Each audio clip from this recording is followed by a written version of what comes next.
Haleluya. Tuhan berkati kembali saudara dan saudariku yang kembali kita bersyukur untuk mengikuti sesi yang kedua untuk seminar kita. Kita akan angkat pujian kita sebelum kita mendengarkan firman Tuhan. Buka mataku biar kulihat Yesus, kurindu menjamah dan mengasihinya. Haleluya. Buka mataku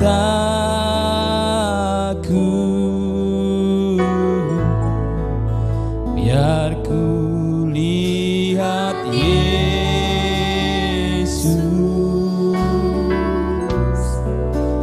kurindu menjamah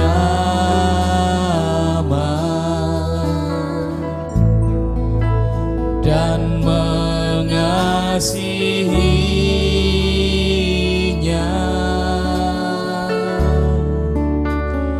Ke telingaku,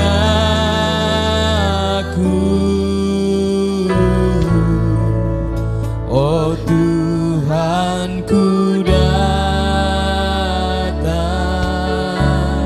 Buka mataku, buka mataku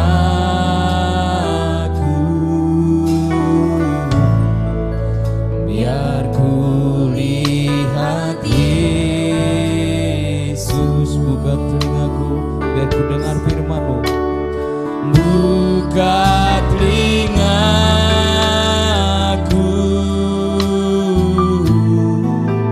biar ku dengar firman. Ku rindu mendengar suaranya yang manis.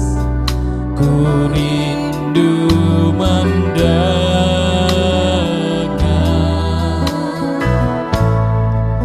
suaranya yang manis. Masuk hatiku, masuk hatiku,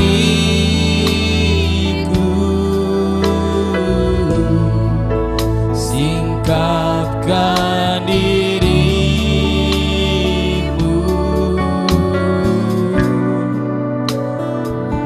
Buka misterimu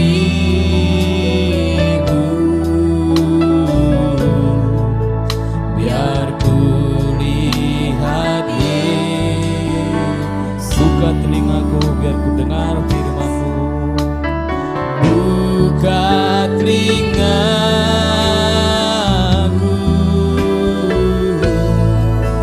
biar ku dengar firman. Rindu mendengar, ku rindu mendengar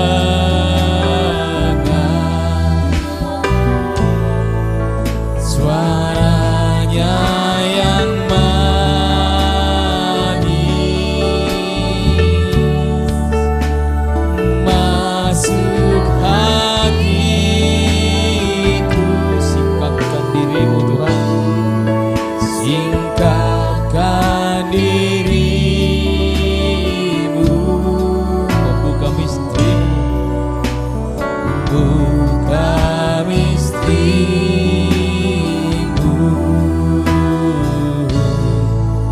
biar kulihat Yesus.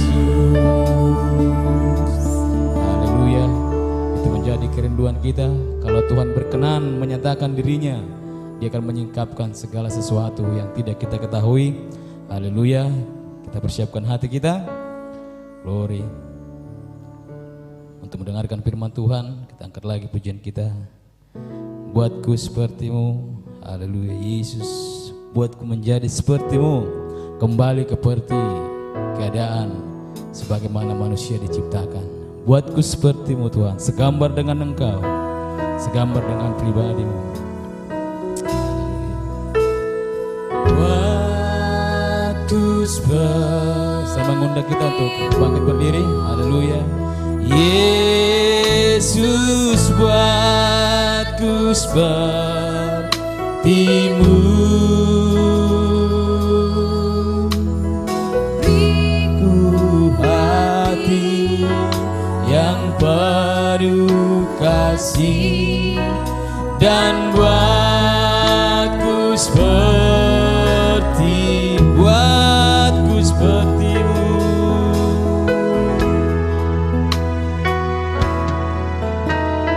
Buatku seperti-Mu, Yesus, buatku seperti-Mu. Beriku hati yang penuh kasih dan buatku seperti-Mu, buatku seperti-Mu.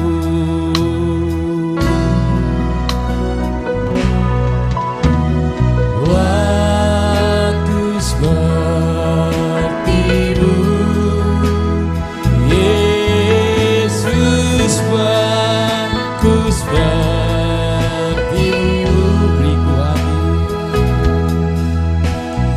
Beriku hati yang penuh kasih dan buatku sekali lagi, buatku seperti-Mu. Haleluya, saya serahkan kepada hamba-Nya.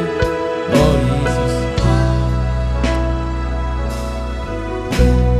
buatku seperti-Mu, Yesus, buatku seperti-Mu.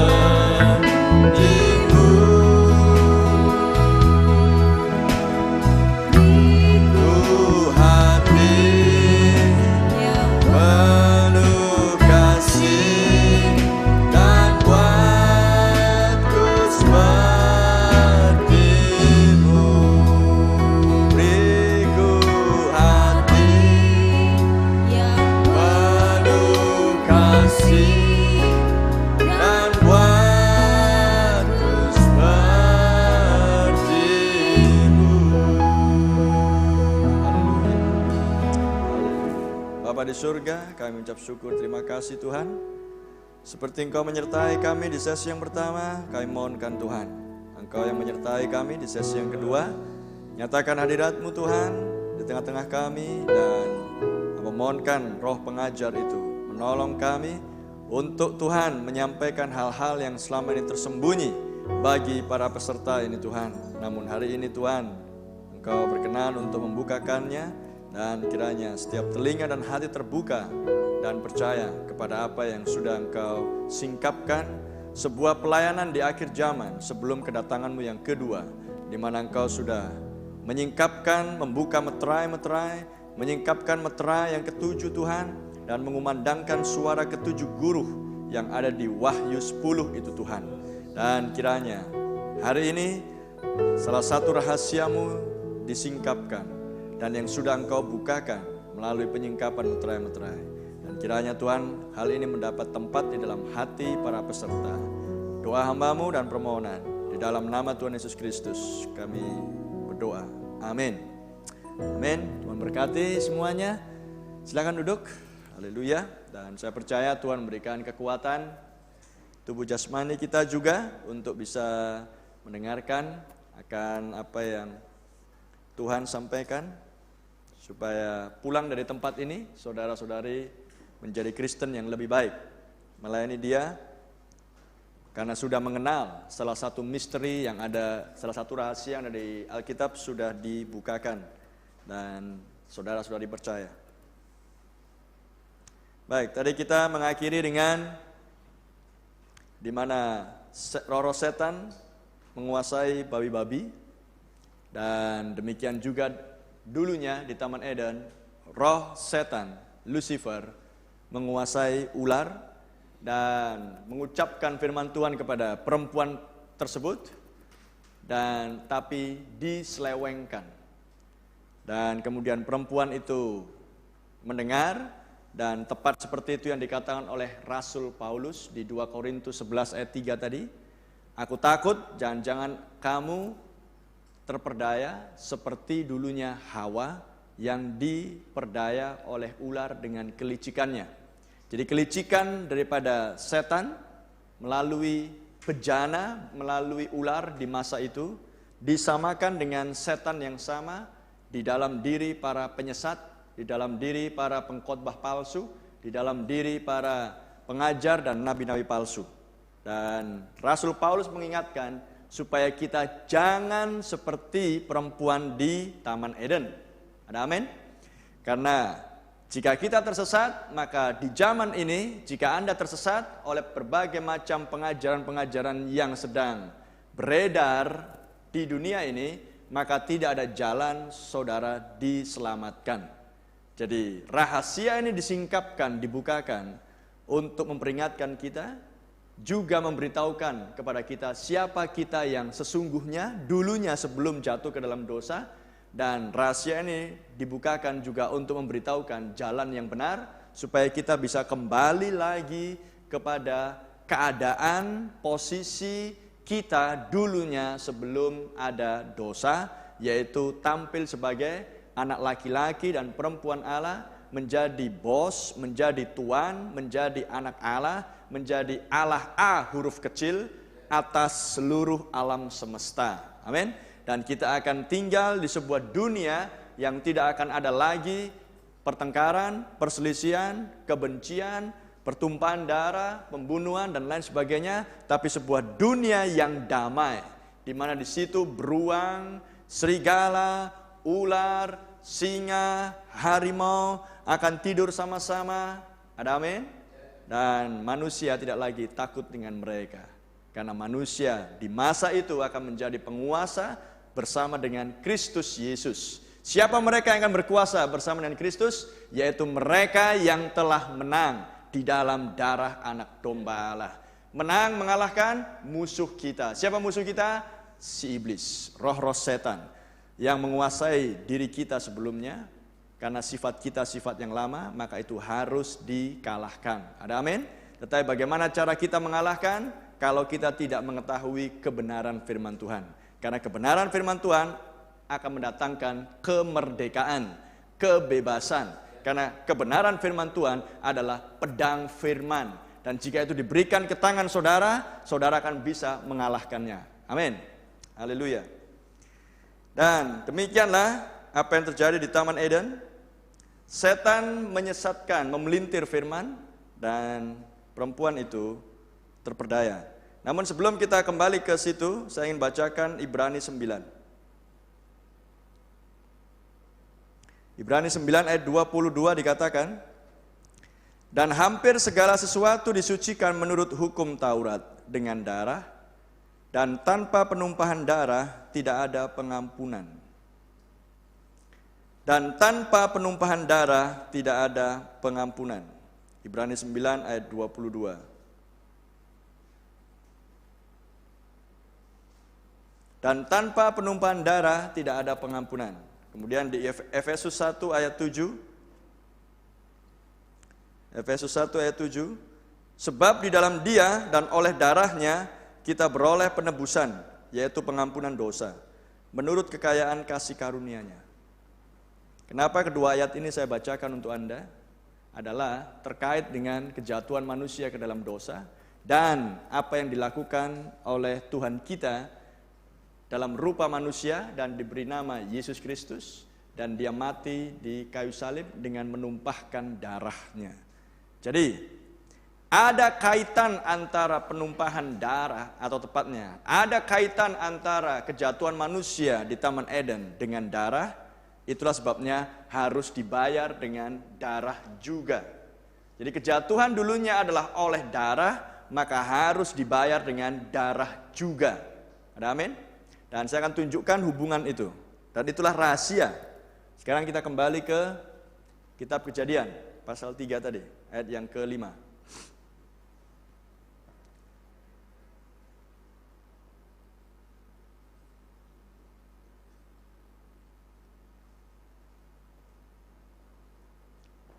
Ayat 4 mulai. Tetapi ular itu berkata kepada perempuan itu, sekali-kali kamu tidak akan mati.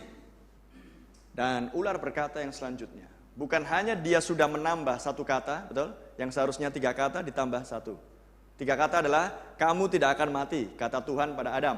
Tapi ular diurapi oleh setan berkata, kamu tidak akan mati. Nah, 4 kata, berarti menambah firman. Dan ayat 5, si ular berkata selanjutnya, Tetapi Allah mengetahui bahwa pada waktu kamu memakannya, matamu akan terbuka, dan kamu akan menjadi seperti Allah, tahu tentang yang baik dan yang jahat. Dan kamu akan menjadi seperti Allah. Jadi setan sangat pandai untuk memperdaya, menyesatkan orang. Dikatakan oleh ular, kamu akan menjadi seperti Allah. Apakah benar demikian? Kalau dimakan buah pengetahuan, kamu akan jadi seperti Allah. Jawabannya adalah tidak benar. Kenapa? Karena perempuan sudah sama seperti Allah. Betul?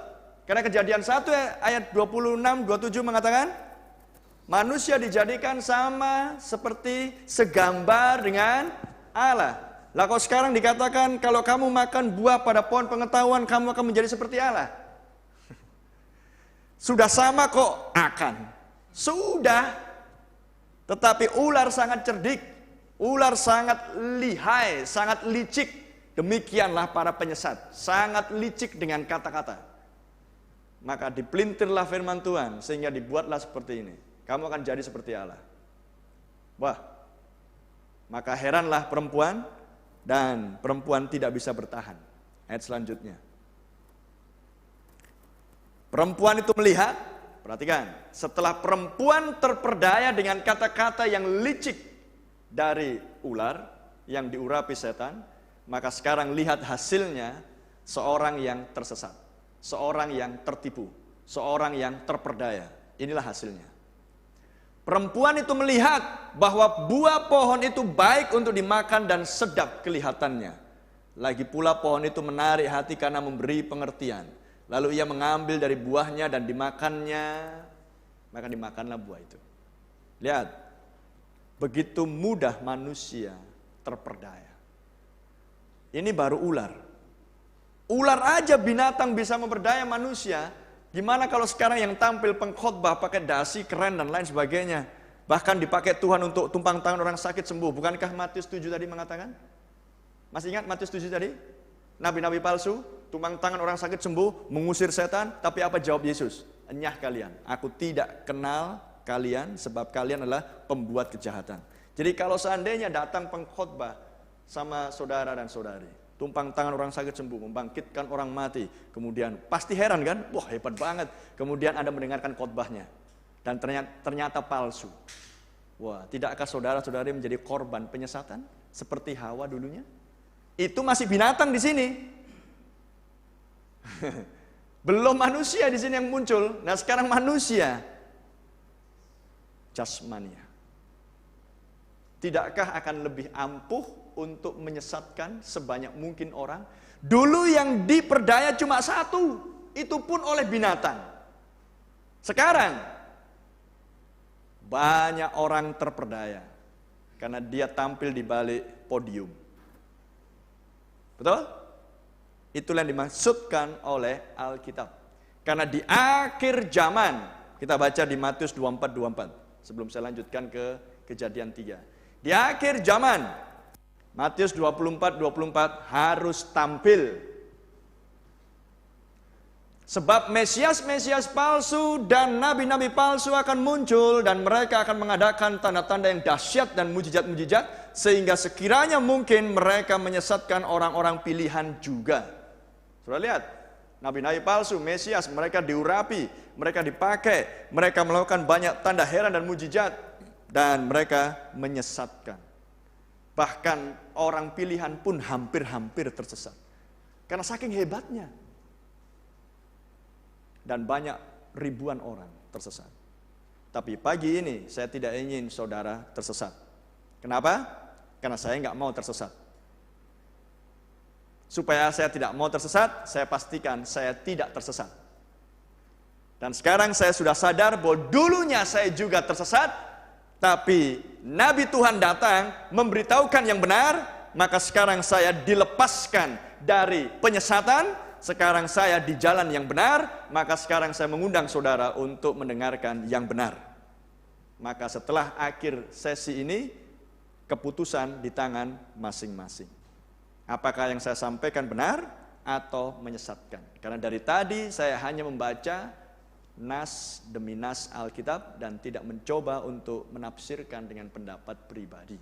Karena apa yang saya sampaikan ini, seperti yang tadi awal saya beritahukan, Saudara mengikuti sesi yang berikutnya di sini. Nanti dengarkan seminar yang sebelumnya. Karena di seminar yang sebelumnya, Tuhan mengutus seorang nabi dan membukakan rahasia. Jadi apa yang saya sampaikan pada pagi hari ini, mengulangi lagi apa yang sudah disampaikan Tuhan melalui nabinya. Jadi ini bukan pengajaran saya. Ini pengajaran Kristus di dalam nabinya yang sudah diutus di akhir zaman. Elia harus tampil menggenapkan Wahyu 10. Jadi kita kembali lagi ke Kejadian pasal 3. Supaya saudara mengerti bahwa ini bukan pengajaran saya. Inilah pengajaran Nabi Tuhan. Dan saya meneruskan seperti yang sudah diajarkan. Dan saya beritahukan kepada saudara-saudari supaya jangan lagi tersesat. Kejadian 3 ayat yang ke berapa tadi? 6. Maka dimakannyalah buah dari pohon pengetahuan, padahal Tuhan katakan jangan. Dan kemudian diberikannya juga kepada suaminya yang bersama-sama dengan dia, dan suaminya pun makannya. Lalu apa kondisinya sekarang? Hanya ada 2 manusia di muka bumi waktu itu. Tapi dua-duanya jatuh ke dalam dosa. Maka apa jadinya kalau manusia yang pertama sudah jatuh ke dalam dosa? Apa jadinya dengan manusia yang berikutnya? Ya otomatis manusia yang berdosa. Bisa mengerti? Karena yang pertama sudah berdosa, melahirkan yang berikutnya, maka yang berikutnya sudah jelas hasil dari kejatuhan ke dalam dosa. Itulah sebabnya Yesus Kristus harus tampil sebagai anak domba di Kalvari untuk menebus orang-orangnya yang sudah terlahir ke dalam dosa.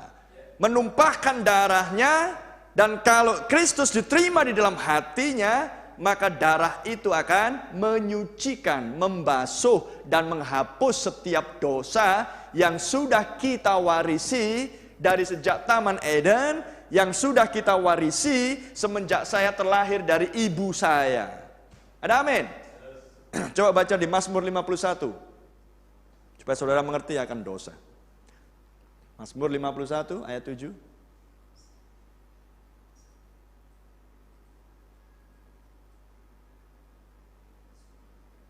51 ayat 7.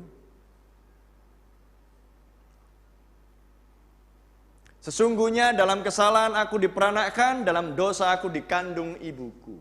Lihat, Anda sudah berdosa semenjak di kandungan ibu. Nggak ada pilihan.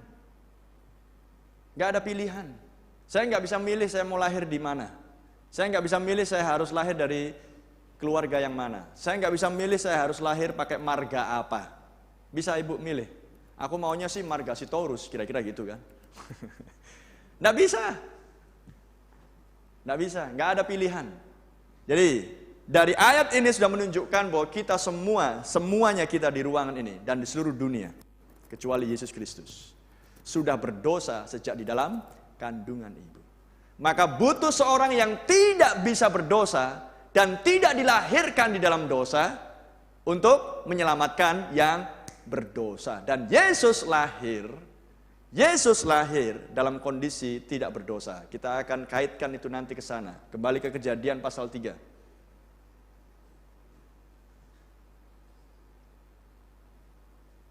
Jadi manusia ini dua-duanya sudah jatuh ke dalam dosa karena melanggar firman Tuhan. Sebab buah yang tidak boleh dimakan sekarang sudah mereka makan. Dan kemudian ayat yang ke-7. Maka terbukalah mata mereka berdua dan mereka tahu bahwa mereka telanjang. Lalu mereka menyemat daun pohon ara dan membuat cawat. Apa yang dilakukan setelah mereka memakan buah itu? Mengumpulkan daun pohon ara, membuatnya menjadi penutup dan menutupnya ke bagian cawat, organ tubuh manusia untuk melahirkan, reproduksi. Betul? Betul atau salah? Atau saya salah baca? Menutup bagian tubuh reproduksi manusia. Cawat. Atau zaman sekarang celana dalam, udahlah itulah, daripada kita berpikir-pikir apa sih cawat. Ya. Jadi kenapa kok itu yang ditutup? Kan yang memakan buah kan bukan itu. Yang makan buah itu kan mulut. Jadi mulut yang berdosa, mulut yang salah. Tapi yang ditutup bukan mulut, tapi bagian organ manusia untuk melahirkan, reproduksi, untuk berkembang biak, untuk bertambah banyak. Betul salah? Ya. Lantas buah apa sebenarnya yang dimakan oleh perempuan dan Adam? Apa yang ditawarkan oleh ular? Itulah yang perlu disimak baik-baik. Lanjut. Saya tidak akan bahas itu dulu, saya akan lanjutkan nasnya. Ketika mereka mendengar bunyi langkah Tuhan Allah yang berjalan-jalan dalam taman itu pada waktu hari sejuk, bersembunyilah manusia dan istrinya itu terhadap Tuhan Allah di antara pohon-pohonan dalam taman. Terus. Tetapi Tuhan Allah memanggil manusia itu dan berfirman kepadanya, "Di manakah engkau?" Tuhan nggak tahu, Tuhan maha tahu. Tapi seolah Tuhan nggak tahu. Karena Tuhan ingin mendengar respon anaknya. Tuhan tahu apa yang sudah terjadi di taman itu. Dan sekarang Tuhan turun. Di manakah engkau? Adam menjawab, "Ketika aku mendengar bahwa engkau ada dalam taman ini, aku menjadi takut." Lihat. Sifat manusia muncul yang pertama kali. Apa itu? Takut. Kenapa? Sudah berdosa. Jadi dari mana takut datang? Dosa. Seorang yang tidak berdosa tidak mengenal takut. Tapi lihat yang terjadi. Ketakutan mereka, lari mereka, sembunyi mereka. Karena tahu bahwa sudah bersalah. Aku menjadi takut karena aku telanjang, sebab itu aku sembunyi. Perhatikan ayat 11. Firman-Nya, "Siapakah memberitahukan kepadamu bahwa engkau telanjang? Apakah engkau makan dari buah pohon yang kularang kau makan itu?" Lihat hasilnya. Setelah dimakan buah itu yang dilarang oleh Tuhan, maka takut muncul, menjauh dari Tuhan, dan tahu, aku sudah telanjang. Keduanya sudah telanjang sejak hari mereka dijadikan tubuh manusia di bumi dan ditempatkan di Taman Eden. Dikeluarkanlah perempuan dari tulang rusuk Adam. Keduanya dari sejak awal sudah tahu telanjang. Tapi waktu itu tidak tahu kalau mereka telanjang. Tapi setelah makan buah pohon itu, barulah mata mereka terbuka dan tahu bahwa keduanya telanjang. Paham? Jadi dengan kata lain, kata telanjang waktu itu belum pernah muncul di pikiran manusia. Betul atau salah? Saya ambil contoh. Kenapa kok anak kecil sudah bisa merasakan takut padahal nggak pernah diajari takut? Jawabannya adalah sudah bawaan lahir. Kenapa? Karena yang melahirkan pun adalah pewaris takut. Betul? Dari mana takut datang? Kejatuhan manusia. Jadi nggak usah ajari anak saudara takut, otomatis takut nanti. Takut sendirian, takut ke tempat gelap, takut ini dan lain sebagainya. Udah otomatis itu. Sehingga saudara bisa melihat apa yang dulu terjadi di Taman Eden mengikuti terus sifat manusia yang berdosa itu sampai dengan tahun 2018. Pertanyaan sekarang adalah, apakah saudara-saudari mau diputuskan dengan hal itu supaya jangan lagi mengikuti hidupmu? Mau kan? Pasti mau. Untuk itulah Yesus datang untuk menebus kita. Untuk itulah Yesus datang di akhir zaman untuk membukakan rahasia ini. Supaya kita tahu dan sadar sekarang, oh berarti karena yang dulu ya, Tuhan tolong saya tidak mau memiliki hal-hal itu lagi di dalam diriku. Jadikan aku ciptaan yang baru. Anda Kristen. Maka sekarang, apakah engkau makan dari buah pohon yang kularang kau makan itu? Tuhan bertanya. Iya, kau makan ya? Maka jawab manusia, jawab laki-laki itu, jawab Adam. Perempuan yang kau tempatkan di sisiku, dialah yang memberi dari buah pohon itu kepadaku, maka aku makan. Kemudian berfirmanlah Tuhan Allah kepada perempuan itu, apakah yang telah kau perbuat ini? Jawab perempuan itu, ular itu yang memberdayakan aku, maka aku makan. Maka sekarang, lalu berfirmanlah Allah kepada ular itu. Ular, gak ada lagi yang disalahkan. Dan Tuhan pun lalu berfirmanlah Tuhan Allah kepada ular itu, karena engkau berbuat demikian, terkutuklah engkau di antara segala ternak dan di antara segala binatang hutan, dengan perutmu lah engkau akan menjalar dan debu tanahlah akan kau makan seumur hidupmu. Kutuk atas ular. Jadi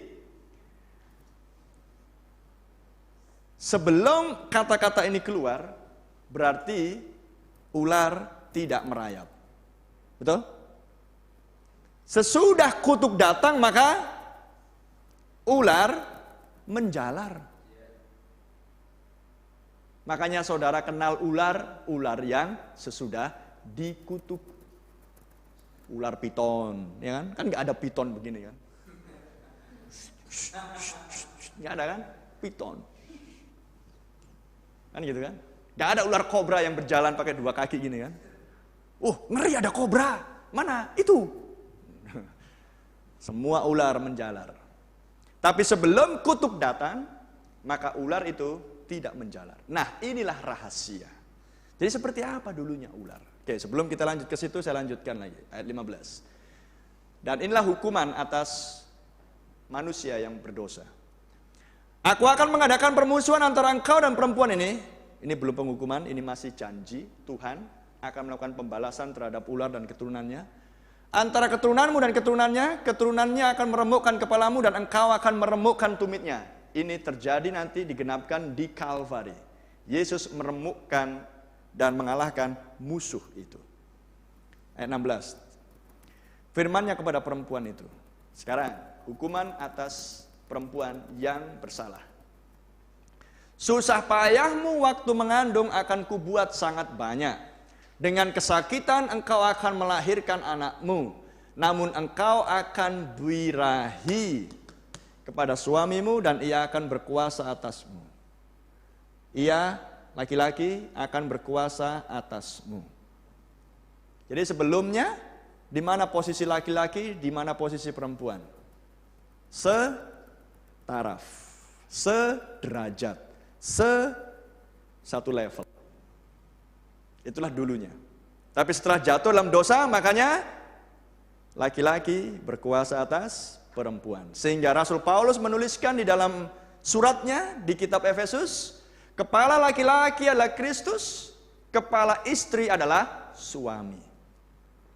Semenjak manusia jatuh ke dalam dosa, maka laki-laki harus berkuasa atas perempuan. Jadi kalau perempuan menjadi pemimpin gereja, menurut saudara gimana? Kalau perempuan menjadi pemimpin gereja, menurut saudara cocok nggak dengan firman ini? Nggak usah ditafsir, baca aja ini. Laki-laki yang harus berkuasa. Siapa kepala keluarga? Perempuan atau laki-laki? Kecuali tidak, suami sudah meninggal, maka ibu bisa menjadi kepala keluarga. Tapi saya bicara normal. Siapa kepala keluarga? Menurut ayat ini? Laki? Suami kan? Setuju, adik? Setuju atau kurang setuju? Setuju? Menurut ayat ini loh. Dan saya nggak perlu menafsir. Dan saya masih punya banyak ayat yang lain, tapi untuk hari ini saya tidak bahas topik ini. Ini topik yang berikutnya. Jadi menurut ayat ini, laki-laki adalah penguasa. Jadi sekarang kalau di gereja, pemimpinnya perempuan, menurut saudara cocok nggak dengan ayat ini? Melanggar firman. Nah, tapi itu topik yang berikutnya. Dan sekarang saudara lihat, hukuman atas perempuan adalah susah payah kamu akan melahirkan. Dan kelahiran adalah karena birahi kepada suaminya. Betul? Lantas apa hubungannya dengan buah yang dimakan?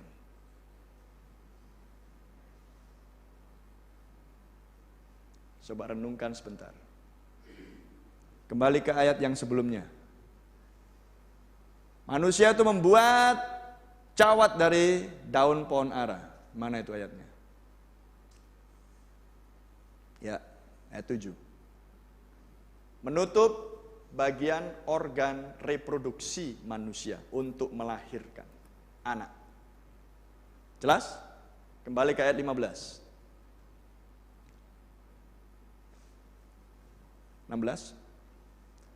Sekarang dikatakan oleh Tuhan sendiri, yang tadi adalah perbuatan manusia tanpa Tuhan. Mengumpulkan daun ara, membuat cawat menutup langsung. Sekarang perkataan Tuhan sendiri kepada manusia yang berdosa. Susah payahmu waktu mengandung akan kubuat sukar dan kamu akan birahi kepada suamimu. Jadi sebenarnya apa buah yang dimakan oleh manusia? Buah apa yang ditawarkan oleh ular kepada manusia? Kita baca di Yohanes 3.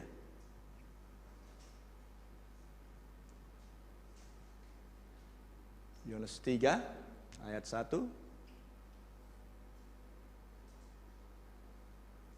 Yohanes 3.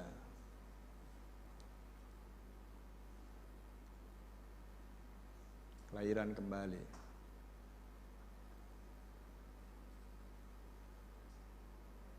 Adalah seorang Farisi yang bernama Nikodemus, seorang pemimpin agama Yahudi.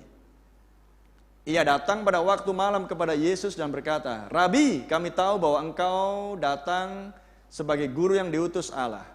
Sebab tidak ada seorang pun yang dapat mengadakan tanda-tanda yang kau adakan itu jika Allah tidak menyertainya." Yesus menjawab, katanya, "Aku berkata kepadamu, sesungguhnya jika seorang tidak dilahirkan kembali, ia tidak dapat melihat kerajaan Allah." Lihat, Yesus adalah Tuhan, pencipta. Dialah yang menciptakan Adam dan perempuan. Dialah yang menciptakan ular dan segala binatang yang merayap di darat dan di udara. Dia menciptakan segala alam semesta dan angkasa luar, angkasa raya. Dan sekarang Tuhan itu di dalam rupa manusia dan bernama Yesus.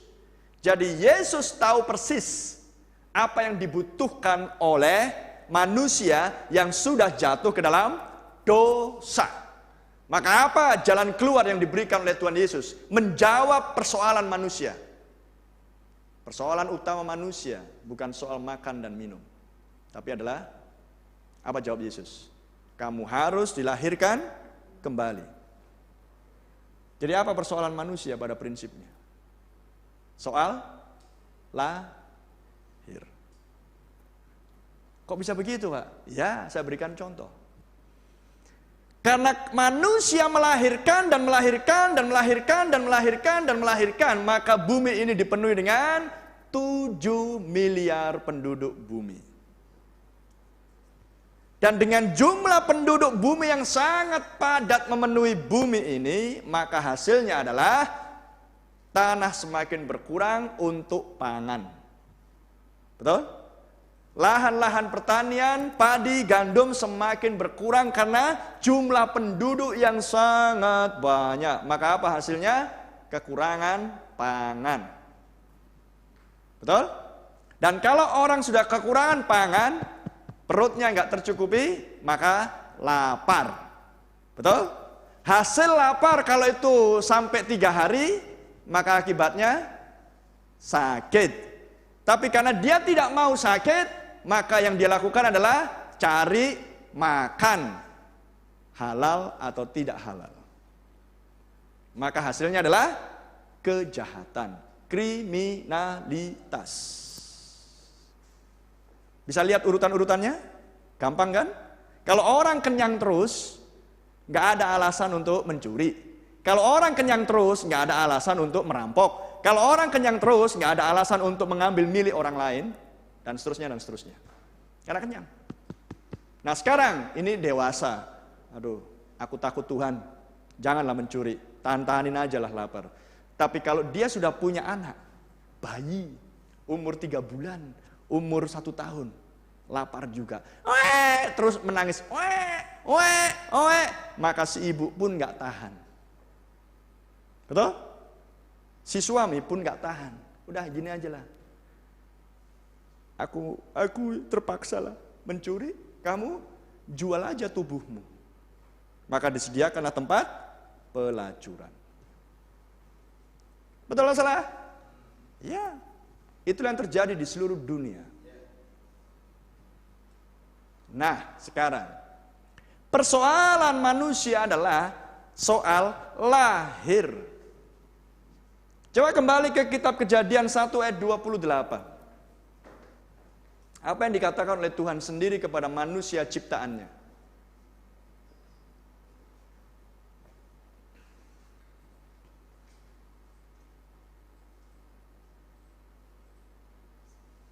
Allah memberkati mereka, lalu Allah berfirman kepada mereka, beranak cuculah atau berbuah-buahlah. Bahasa Inggrisnya fruitful, artinya adalah berbuah-buahlah dan bertambah banyak, penuhilah bumi.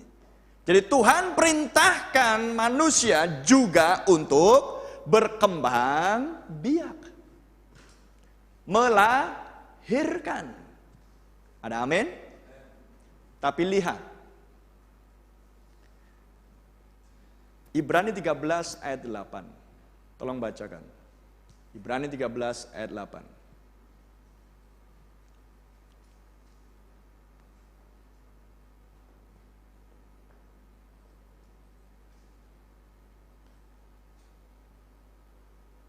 Yesus Kristus tetap sama baik kemarin maupun hari ini dan sampai selama-lamanya.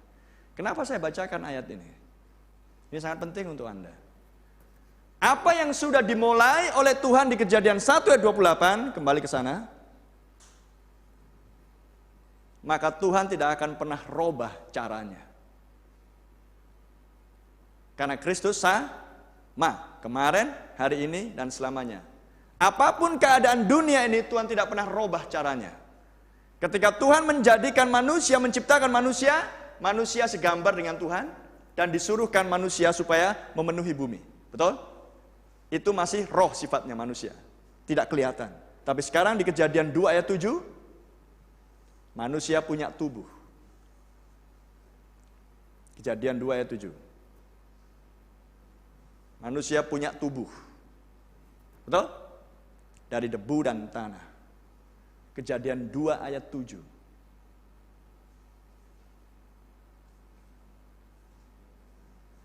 Ya. Maka dengan tubuh ini manusia harus bertambah banyak memenuhi bumi. Tapi Tuhan tidak pernah merubah caranya yang pertama. Kalau Tuhan sudah memulai memunculkan manusia dengan cara ini, Tuhan akan tetap dengan cara yang ini, tidak pernah berubah. Jadi manusia harus muncul dari jadilah manusia. Betul? Manusia harus muncul dari mulut. Ucapan firman. Bukti. Manusia muncul dari firman yang diucapkan. Saya ulangi. Karena saya sudah juga berbicara dengan yang di video. Manusia yang muncul dari firman yang diucapkan. Kemudian dibuatlah sebuah tubuh seperti ini. Daging. Jiwa yang hidup di Kejadian 2 ayat 7 berbeda dengan manusia yang keluar dari organ tubuh reproduksi perempuan. Tapi sama-sama wujudnya manusia. Coba terka. Di mana bedanya? Adam, perempuan muncul dari firman yang diucapkan, tetapi saya muncul dari rahim ibu. Saudara-saudari muncul dari rahim ibu. Tubuhnya bentuknya seperti ini, tidak beda, tapi ada yang beda. Kira-kira di mana bedanya? Dari ujung rambut sampai ujung kaki. Coba terka. Saya kasih waktu. Oke, saya bicara tubuh, bukan bicara sifat. Tubuh fisik, tubuh jasmani. Yang satu keluar dari mulut firman yang diucapkan, yang satu keluar dari rahim ibu. Apa yang beda? Ada? Saya kasih tahu.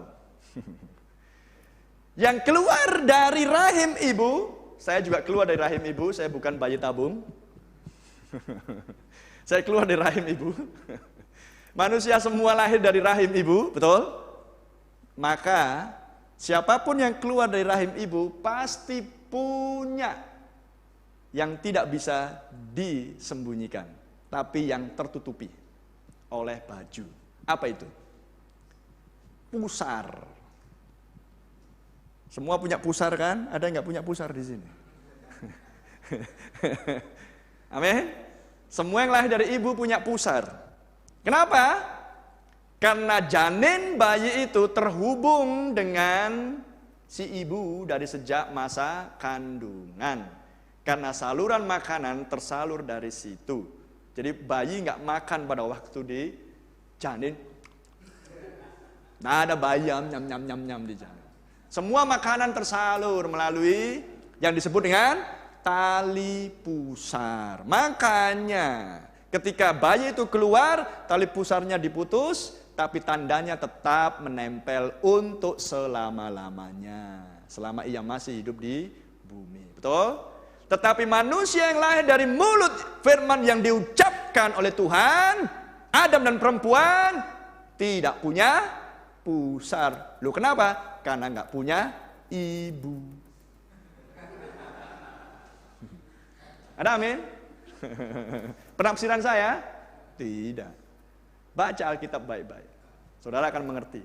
Kembali lagi, apa yang saya terangkan di sini bukan saya, tetapi adalah karena Kristus sudah membukakan rahasia ini melalui pelayanan Nabi Elia. Jadi, makanya sifat kita beda. Sekarang, Yesus katakan di Yohanes 3 tadi, coba kembali, sister. Kamu harus dilahirkan kembali.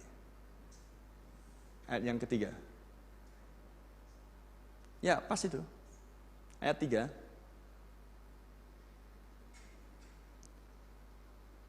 Sesungguhnya jika seorang tidak dilahirkan kembali, ia tidak dapat melihat kerajaan Allah. Dengan kata lain, kalau kita nggak dilahirkan lagi, maka kita tidak akan bisa menghidupi lagi dunia yang dulunya tidak ada dosa. Ada amin? Jadi kita harus dilahirkan kembali. Jadi apa problem manusia sebenarnya? Yang paling utama problem manusia adalah soal lahir. Karena manusia yang pertama lahir dari mulut firman yang diucapkan, manusia yang berikutnya setelah manusia yang pertama jatuh ke dalam dosa, lahir melalui rahim ibunya. Makanya Adam membuat daun ara menutup bagian organ tubuh dirinya dan perempuan. Dan kita sekarang telanjang, malu. Kan gitu kan? Kan itu kronologi, urutan-urutannya. Jadi sekarang masalah yang terjadi pada manusia adalah soal lahir. Nah sekarang kembali ke Kejadian 3 ayat yang ke-16. Apa yang mengikuti kelahiran? Atau tepatnya, apa yang membuat bayi lahir? Itu pertanyaannya. Apa yang membuat bayi lahir? Jawabannya adalah birahi. Hawa nafsu. Kita baca di Yohanes 1 ayat 12.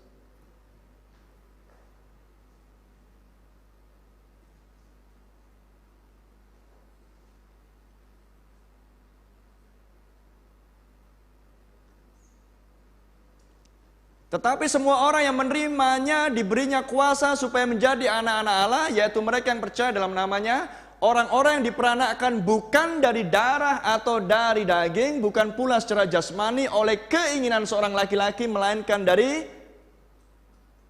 Allah.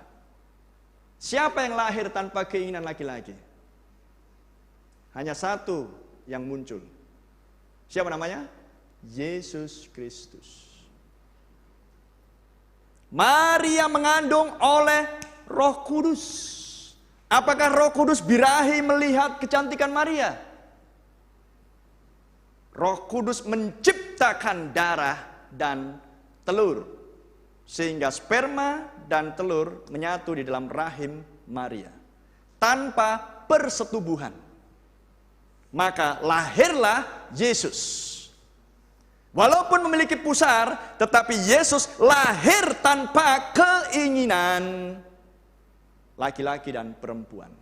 Yesus lahir tanpa ada birahi laki-laki dan perempuan. Jadi Yesus lahir murni, suci, tidak berdosa. Itulah sebabnya dia bisa menyelamatkan yang berdosa. Ada amin? Firman itu telah menjadi manusia. Betul? Yesuslah yang tidak lahir oleh hawa nafsu, tetapi melalui rahim. Supaya Yesus menjadi sama seperti saya dan saudara. Sehingga dia bisa mati di kayu salib. Kalau Tuhan tetap mempertahankan wujudnya sebagai roh di Kejadian 1, maka pedang apa yang akan bisa melukai roh? Tombak apa yang akan bisa menusuk lambung roh? Betul? Tongkat duri apa yang bisa membuat punggungnya roh berdarah-darah karena dipukul? Mahkota duri apa yang akan bisa ditempatkan di kepala dahinya, kepala roh? Tidak ada yang tidak bisa melakukannya. Tapi karena Tuhan turun menjadi sama seperti kita manusia, makanya Tuhan bisa dimahkotai duri, berlumuran darah. Dia bisa dicambuk, dipukul, berlumuran darah. Dia bisa dipaku dan disalibkan, digantung di atas kayu salib. Tapi kematian itu adalah untuk menyelamatkan kita yang berdosa. Bisa mengerti? Jadi apa problem manusia? Soal lahir. Jadi apa yang terjadi di Taman Eden? Kembali ke Kejadian 3. Apa yang terjadi di Taman Eden? Adalah soal lahir. Jadi bagaimana seharusnya manusia itu bertambah banyak di bumi? Bukan dengan hawa nafsu, tapi dengan jadilah Habel, jadilah Set, jadilah Musa. Betul? Karena manusia itu segambar dengan penciptanya. Haleluya. Karena saya lahir sesudah Adam. Tapi saya lahir seharusnya tidak dengan cara yang ini. Karena kalau saya lahir dengan cara sebagaimana Adam muncul, maka saya tidak akan butuh pakaian seperti ini.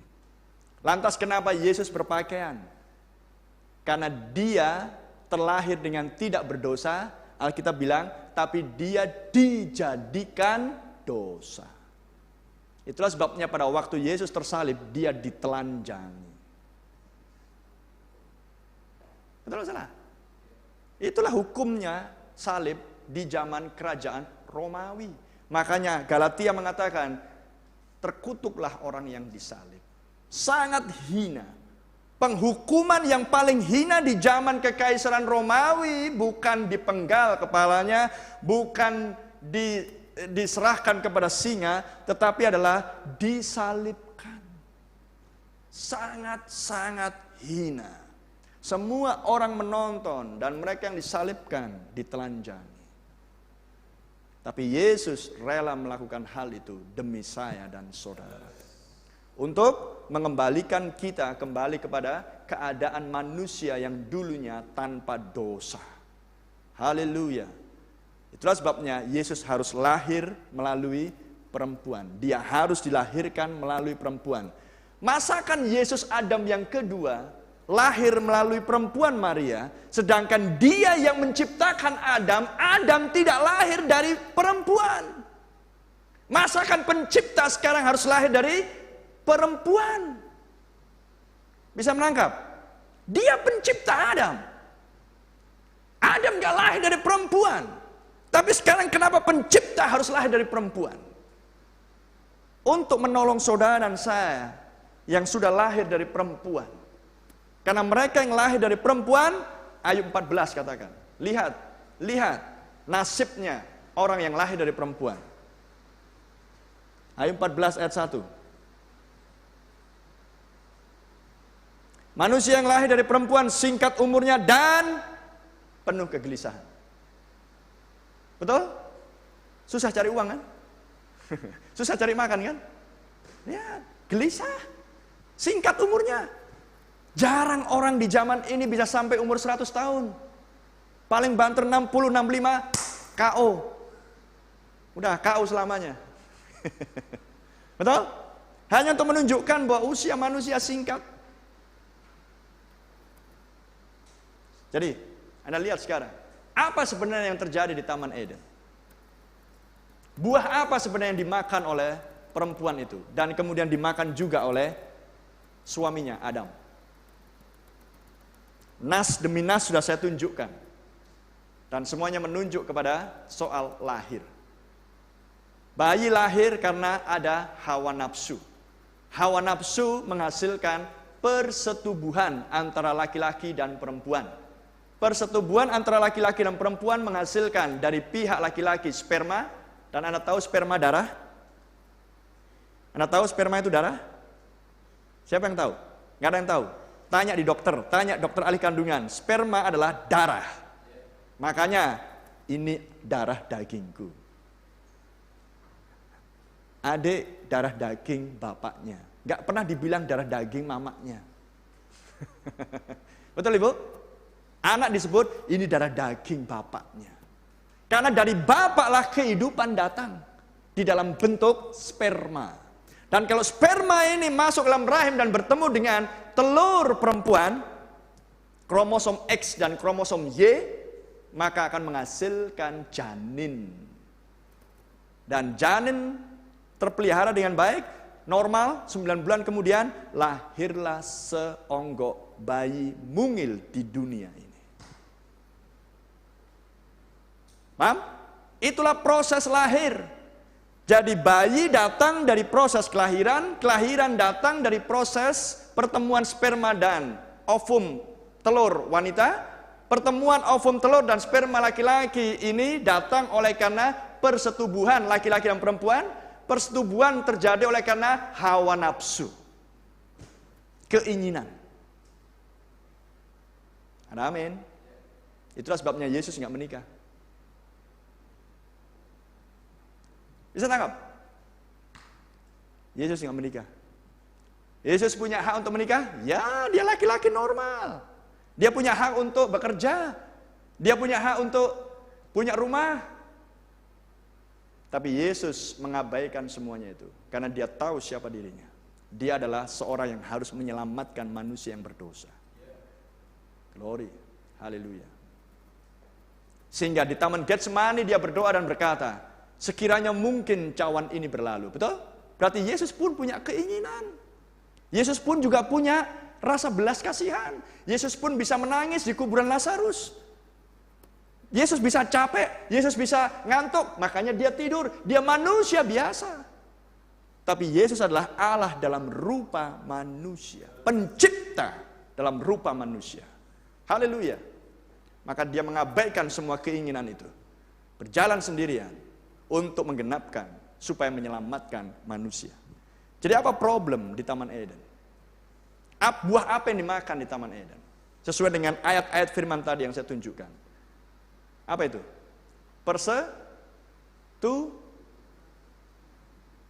Jadi apa yang dilakukan oleh ular dan perempuan?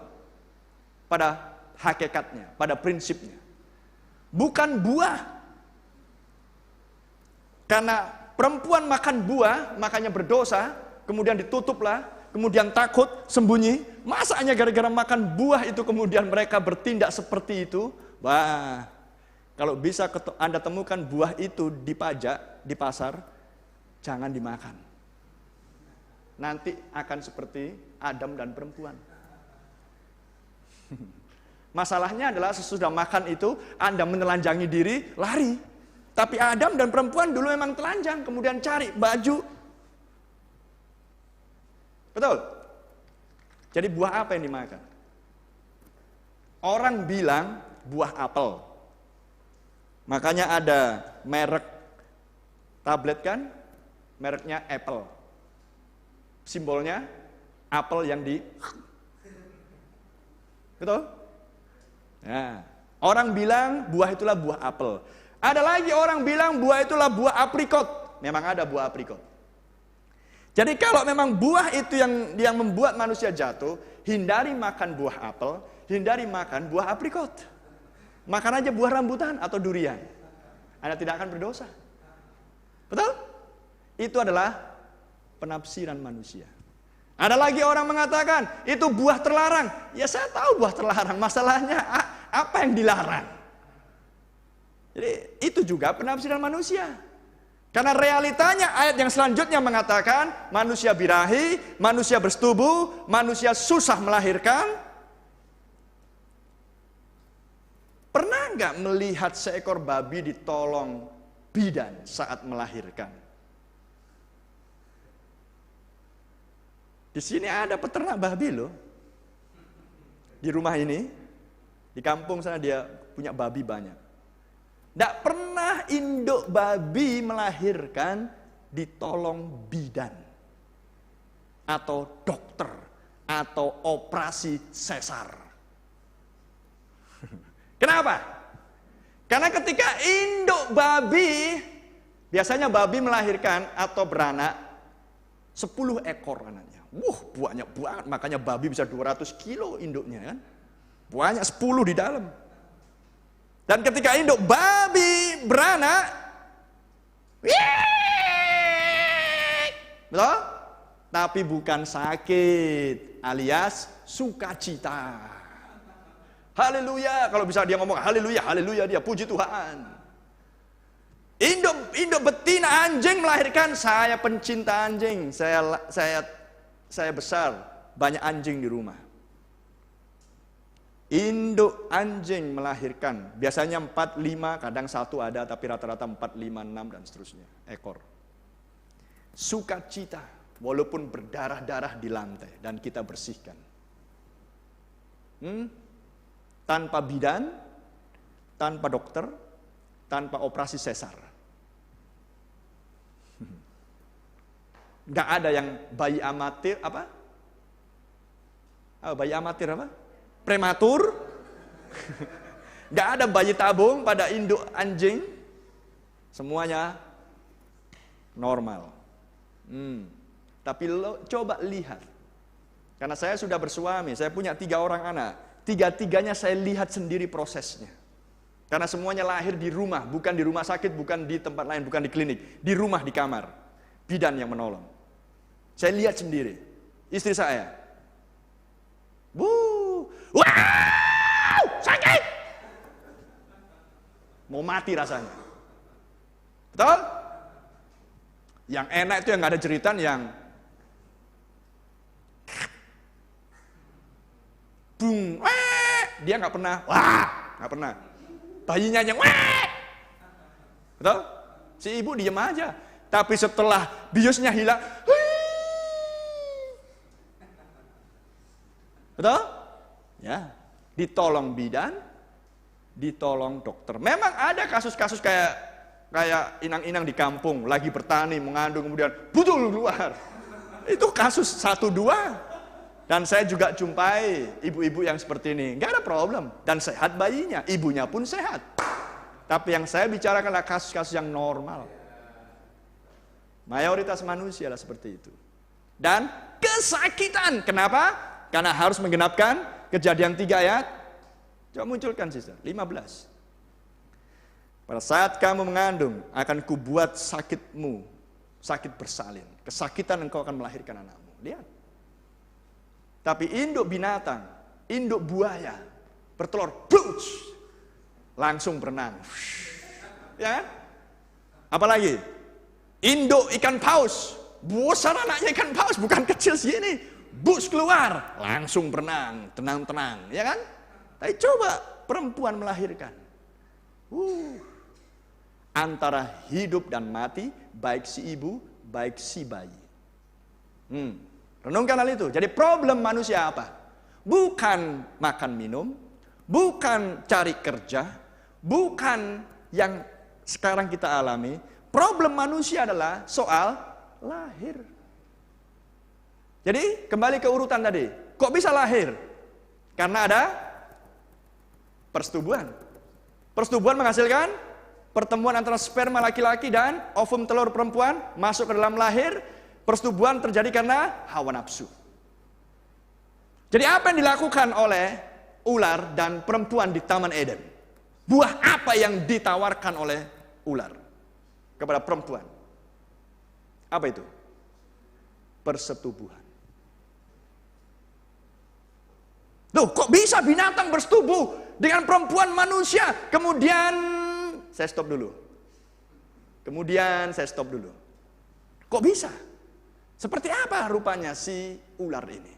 Kita cek baik-baik. Seperti apa ular? Kita lihat di Kejadian 3 ayat 1. Seperti apa ular? Adapun ular ialah yang paling cerdik dari segala binatang di darat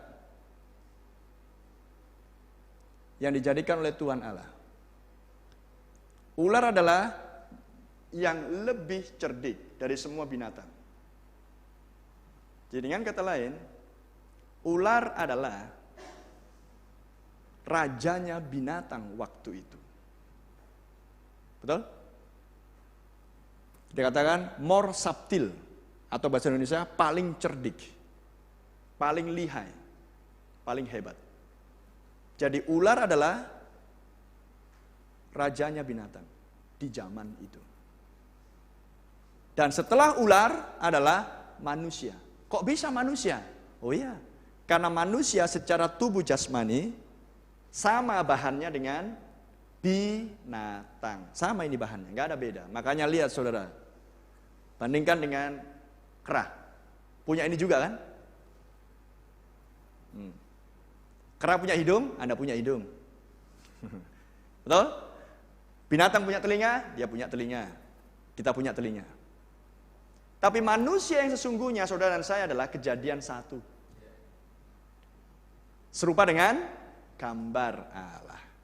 Di Kejadian 2 lah kita dibuat tubuh yang seperti ini. Bahannya diambil dari debu tanah, sama dengan juga binatang. Anda baca di Kejadian 2, nanti nggak usah dibaca sekarang. Anda temukan di situ. Semuanya ada di nas kitab suci. Saya tidak menambah dan mengurang. Jadi ular adalah bosnya binatang. Tetapi sesuai dengan hukum kerajaan binatang, kalau kita belajar ilmu biologi di sekolah, maka manusialah yang tertinggi. Jadi di mana ular? Yang paling mendekati manusia. Dan sebelum ular, siapa yang paling cerdik di antara semua binatang? Jawabannya adalah monyet. Tapi enggak sekedar monyet. Tidak semua monyet. Tapi rata-rata monyet cerdas, ya kan? Diajari naik kayu sepeda bisa. Coba harimau. Enggak bisa. Coba tikus suruh, enggak bisa. Tapi kera bisa. Dan ada jenis kera ini jenisnya banyak. Dan ada kera yang tidak ada di Indonesia, tapi ada di negara lain. Ada di Indonesia, nggak ada di negara lain. Tetapi dari semua negara yang ada, hanya ada satu jenis kera yang paling cerdas. Disebut simpanse. Kalau saudara pernah nonton di TV, kalau saudara pernah nonton di sirkus, dia bisa pakai topi, dia bisa pakai baju sendiri, kemudian dia bisa merokok, dan lain sebagainya. Itulah simpanse. Hanya ada di Amerika. Simpanse. Amerika atau Afrika, saya lupa. Nggak salah Amerika. Nah, maka saudara bisa melihat di bawahnya ular simpanse. Di atasnya ular adalah kita, manusia. Tapi sekarang, ayat yang ke berapa tadi? 14. Kejadian 3. Tapi sekarang setelah peristiwa ini berlangsung, tetap pasal 3 ayat 14. Kutuk atas ular. Nah, ular menjalar sekarang. Betul? Jadi Kondisi bentuk ular sebelumnya jelas tidak menjalar. Makanya sekarang saudara hanya melihat ular semuanya merayap. Tapi sebelumnya dia tidak merayap. Karena simpanse aja begini, berdiri. Masa ular merayap? Ya diinjeklah sama simpanse. Gini, nah. Tapi dia kan bos. Gak mungkin lah dia merayap, menjalar. Betul? Berarti sebelumnya dia bukan menjalar atau merayap di tanah. Lantas seperti apa dia dulunya? Ya mudah. Kalau dia dekat dengan manusia, dia juga dekat dengan simpanse. Simpanse seperti ini, manusia begini. Ya paling tidak ular ya beginilah. Betul lah salah? Paling tidak ular ya beginilah. Atau begini sedikit bisa. Atau begini sedikit. Tapi yang jelas ular lebih tinggi dari manusia. Makanya muncul Goliat.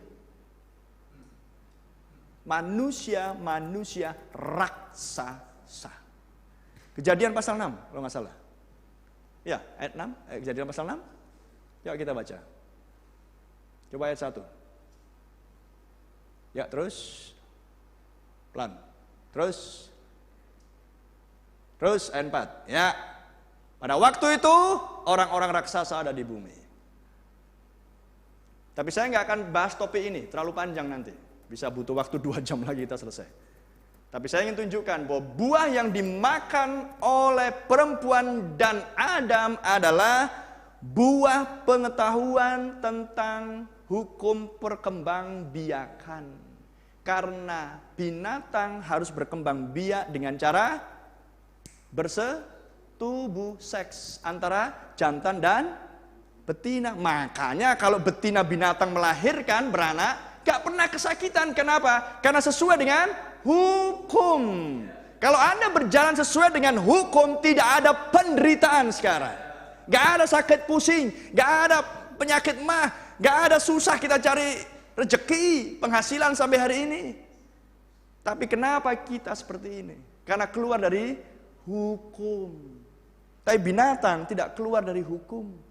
Taunya hanya makan, minum, berkembang biak. Tapi binatang juga punya peran di dalam kelangsungan hidup planet bumi.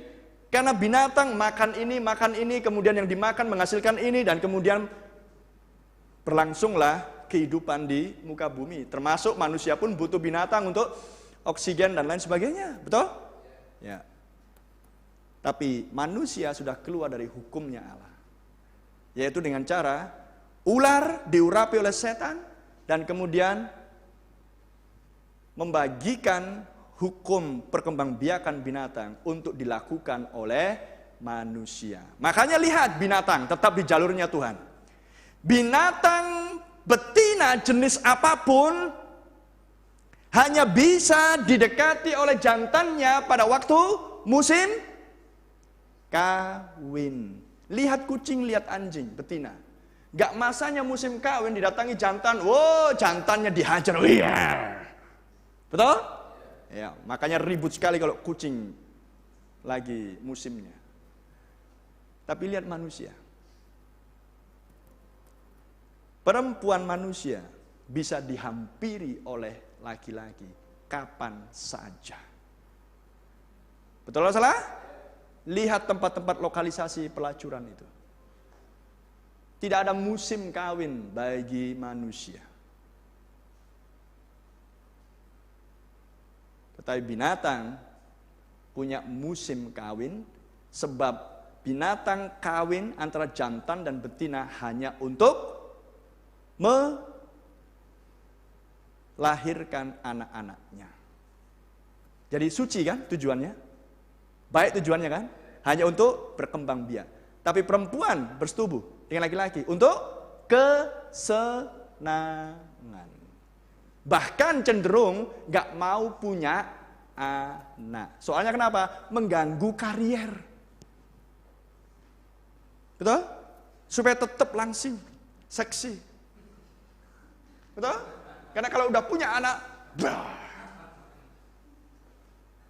betul? Ya. Perempuan modern tidak mau yang seperti itu. Makanya dimunculkanlah Gak ada alasan sakit, gak ada alasan apapun, sesar aja, sesar. Supaya apa? Selesai melahirkan, tetap terjaga seperti anak gadis kayak botol Coca-Cola. Oh, no way. Saya bukan sedang bergurau, tapi itu fakta. Anda hidup di zaman modernisasi. Ketika perempuan-perempuan yang sudah berpikiran modern, sangat sedikit menginginkan yang seperti ini. Selain hanya kepuasan dan kesenangan. Baik itu perempuannya, baik itu laki-lakinya. Makanya disediakan tempat-tempat pelacuran. Tapi ada enggak tempat pelacuran untuk induk betina babi? Nggak ada. Lihat baik-baik. Saya bukan sedang mendiskreditkan atau mengejek perempuan. Tapi saya sedang membicarakan sesuatu pembukaan rahasia. Amin. Karena laki-laki zaman sekarang pun sudah keluar dari hukumnya. Tidak lagi menjadi kepala, tapi dikepalai. Sehingga laki-laki mencuci pakaian di rumah, istrinya kerja. Sesuatu hal yang sangat-sangat tidak alkitabiah. Jadi sekarang Anda melihat, buah apa yang dimakan? Kita baca di Amsal 30 ayat 20.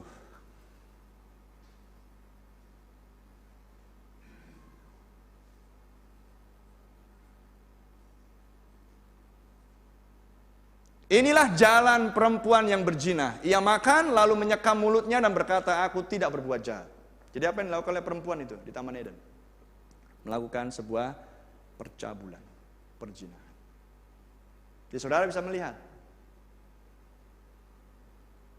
Inilah yang terjadi di Taman Eden.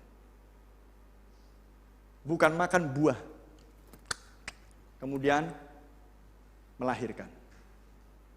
Tetapi adalah melakukan sebuah tindakan yang cemar, yang jahat. Yaitu adalah menyuntikkan sperma binatang jantan yang disebut ular masuk ke dalam rahim perempuan manusia sehingga sperma dan ovum telur menyatu. Mungkinkah binatang bisa melakukan hal itu? Itulah alasannya sejak hari itu Tuhan kutuk ular. Supaya tidak lagi bisa terjadi hubungan persetubuhan binatang dan perempuan manusia akan melahirkan anak. Sebab hukum Taurat mengajarkan Tuhan benci dan melarang manusia berhubungan dengan binatang. Namun apakah itu tetap dilakukan? Tetap dilakukan. Bagi manusia-manusia yang sudah miring otaknya, saya tidak katakan gila, direhabilitasi tidak, tapi memang sudah tidak waras. Mereka pun bersetubuh dengan binatang. Baik itu laki-laki ke binatang betina, baik perempuan ke binatang jantan. Tapi hukum Taurat sudah mengajarkan, aku benci melihat manusia berhubungan dengan binatang. Makanya manusia berhubungan dengan binatang, gak ada lagi kasus di pengadilan, kasus di koran melahirkan anak. Kenapa? Karena hanya ada satu binatang dulunya yang bisa melahirkan anak, yang disebut ular. Makanya Tuhan kutuk bentuknya ular, tidak lagi berdiri tapi merayap. Lantas anak jenis mana yang dilahirkan oleh si perempuan ini? Hasil hubungannya dengan ular. Kejadian pasal 4.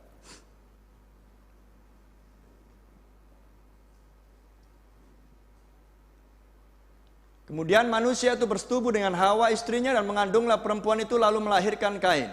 Maka kata perempuan itu, aku telah mendapat seorang anak laki-laki dengan pertolongan Tuhan. Perhatikan. Dikatakan di sini manusia Adam bersetubuh dengan perempuan. Tidak lagi perempuan, tetapi disebut namanya Hawa. Dari mana nama Hawa diberikan? Kembali ke Kejadian 3 ayat 21.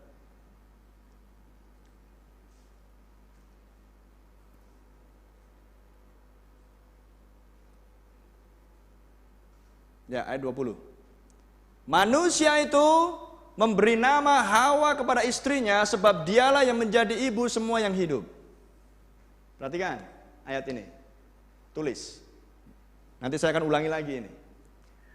Adam memberi nama yang tadinya tidak punya nama, perempuan itu sekarang diberi nama.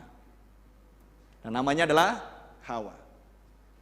Ibu semua yang hidup. Catat baik-baik. Ibu dari semua yang hidup. Yang disebut Hawa, perempuan. Tidak pernah nas kitab suci berkata bapak dari semua yang hidup. Tapi ibu dari semua yang hidup. Apa aja yang hidup di bumi? Yang jelas yang punya darah hanya manusia dan binatang. Semangka nggak punya, walaupun warnanya merah. Jadi tumbuh-tumbuhan nggak punya darah. Yang punya darah hanya binatang dan manusia. Jadi siapa yang dimaksud hidup? Ya binatang, manusia. Tapi dikatakan Hawa ibu dari semua yang hidup. Tidak pernah dikatakan bahwa Adam bapak dari semua yang hidup. Catat baik-baik, saya akan lanjutkan ke Kejadian pasal 4. Sekarang Adam bersetubuh dengan perempuan, dengan Hawa istrinya, lahirlah Kain. Maka langsung saudara akan mengatakan, kalau saya tanya, Kain anak siapa? Ya kan, langsung kan? Langsung Anda katakan bilangan, Kain anak Adam. Udah lupa yang penjelasan saya tadi. Begitu mudahnya lah manusia untuk selalu lupa dengan yang benar. Langsung, karena baca ini, wow pasti Kain anaknya Adam. Padahal dari tadi saya sudah menjelaskan bahwa buah apa yang dimakan oleh perempuan yang diberikan oleh si ular? Persetubuhan. Betul? Persetubuhan melahirkan bayi. Inilah bayi yang pertama yang muncul, yang bernama Kain. Tapi Alkitab menuliskannya Adam, manusia, bersetubuh dengan Hawa. Tuhan tahu menyembunyikan rahasianya terhadap orang pandai dan bijaksana. Matius 11 ayat 25. Sebelum saya tunjukkan kembali ke Kejadian 4.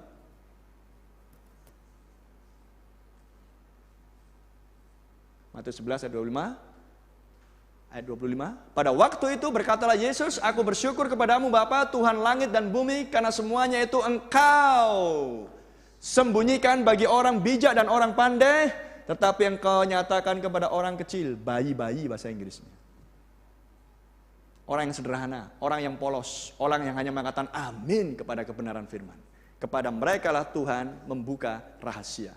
Tapi kepada orang yang merasa pandai, hebat, Tuhan tidak akan bukakan. Nah sekarang di Kejadian 4. Kembali ke Kejadian 4. Manusia bersetubuh dengan Hawa, istrinya, dan mengandunglah perempuan itu, lalu melahirkan Kain. Maka kata perempuan itu, aku telah mendapat seorang anak laki-laki dan pertolongan Tuhan. Maka pikiran manusia akan langsung mengatakan, Kain anak Adam, sesuai dengan ayat ini. Lihat Kejadian pasal 3, disitulah rahasianya. Amin. Karena Kejadian 4 adalah hasil dari perbuatan yang dilakukan di Kejadian pasal 3. Jadi rahasianya adalah di Kejadian pasal 3.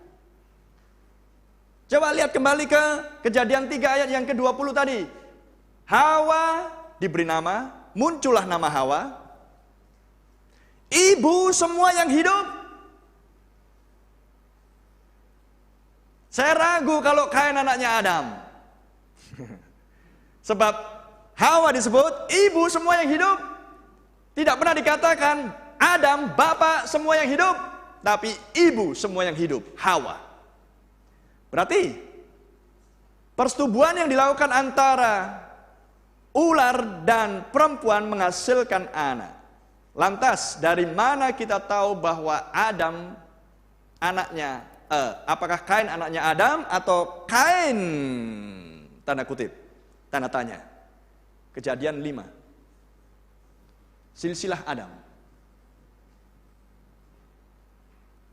Terus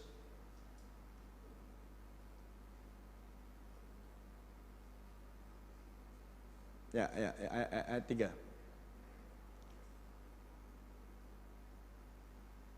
Di mana bisa temukan silsilah Adam di Kejadian pasal 5. Adam memperanakkan Set,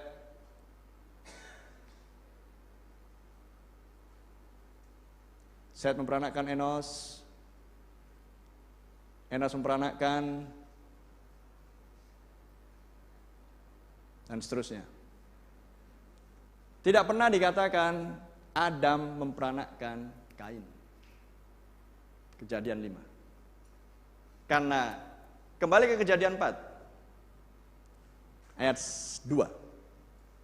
Selanjutnya dilahirkannyalah Habel.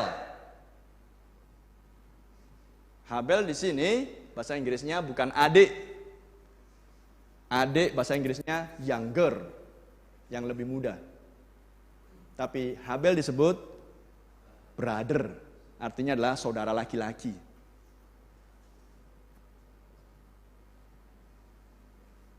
Maka muncullah Kain dan Habel. Tapi berdasarkan Kejadian 5, maka tidak pernah ada nas mengatakan Adam memperanakkan Kain. Tetapi yang ada adalah Adam memperanakkan Set. Tuh, kenapa kok Set? Kenapa enggak Habel?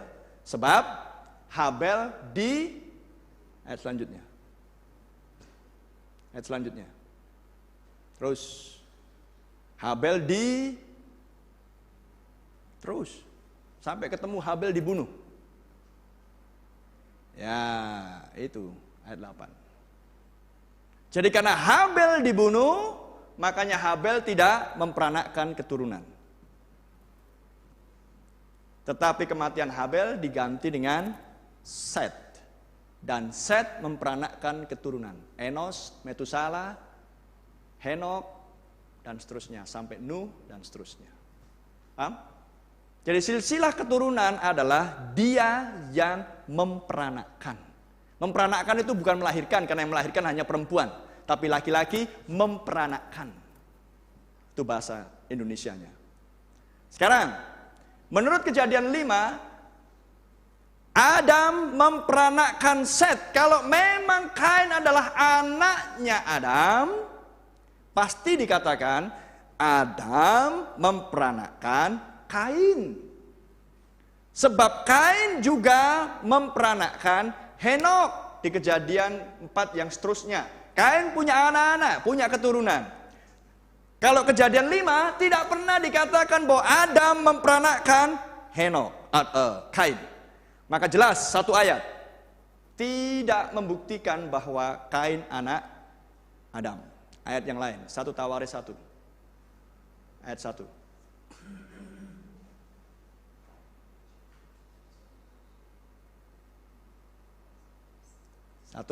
Ayat 1. Adam, Set, Enos, Kenan, Mahalalel, Yared, dan seterusnya. Ada Kain disebut?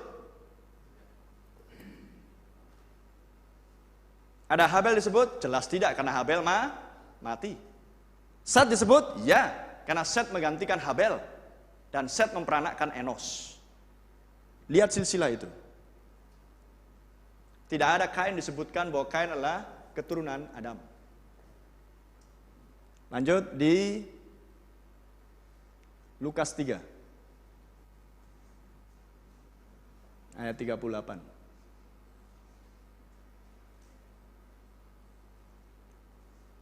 Anak Enos, anak Set, anak Adam, anak Allah. Ada amin? Jelas Adam anak Allah, karena Adam datang dari jadilah manusia. Kejadian 1 ayat 28, 27 dan 28. Maka Adam memperanakkan Set, Set memperanakkan Enos, dan seterusnya. Ada Kain di situ? Nas yang lain. Yudas 1 ayat 14.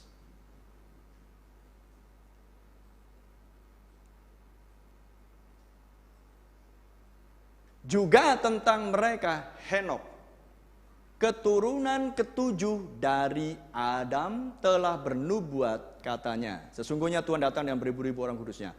Juga tentang mereka Henok, keturunan ketujuh dari Adam. Kalau Anda hitung, kalau memang Kain anaknya Adam, maka Henok bukan nomor 7. Maka Henok nomor 8. Tetapi karena memang Kain bukan keturunan Adam, maka Henok keturunan yang ke-7. Ada 4 nas ayat firman yang saya tunjukkan untuk membuktikan pada siang hari ini, petang hari ini, sore ini, bahwa Kain bukan anak Adam. Amin. Maka barang siapa yang tidak percaya hal ini, maka dia tidak percaya pada keseluruhan Alkitab. Karena satu perkara harus ada 2-3 saksi. Saya sudah berikan 4 ayat, berarti ada 4 saksi. Membuktikan bahwa ini benar, bahwa Kain bukan anak Adam. Lantas, kalau Kain bukan anak Adam, anak siapa dia? 1 Yohanes 3:12.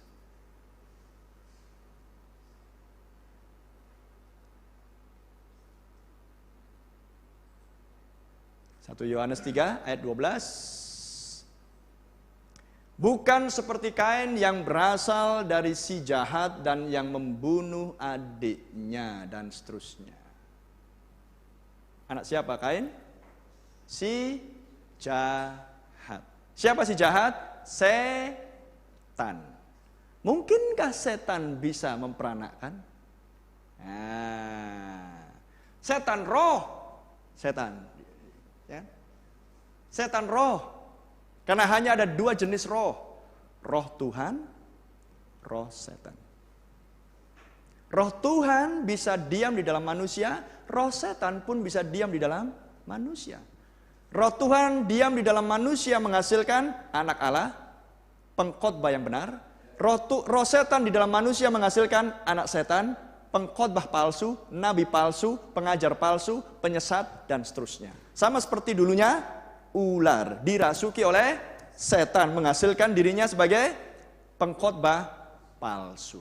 Itulah sebabnya Paulus katakan, aku takut jangan-jangan kamu seperti Hawa yang diperdaya oleh ular dengan kelicikannya. Yesus katakan nabi-nabi palsu. Paulus katakan serigala-serigala ganas, penyesat-penyesat. Matius 24:24, nabi-nabi palsu.